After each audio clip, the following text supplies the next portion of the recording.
Oh, bino bovandi awa bandeko boyeba que Jean-Pierre Bemba auti kopesa biso plan na ye ya sika pona kosilisa embouteillage na ville province ya Kinshasa mais na ba grande ville mosusu neti Lubumbashi. Alors plan ya liboso auti kopesa biso alobi que désormais ndenge eza wana na mikolo oyo ezoya donc na début ya année oyo ya 2026 à partir ya mois ya janvier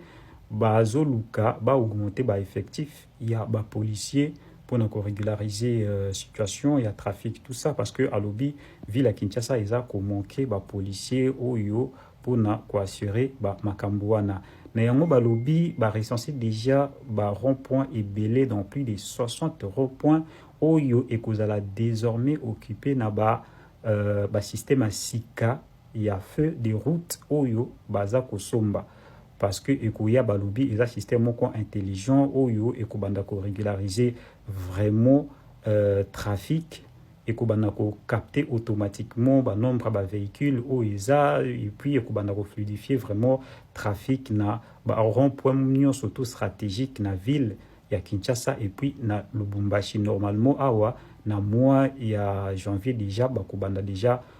ko installer ba makambouana alobi pe lisusu pona nzela oyo ekokende ti aéroport kuna wana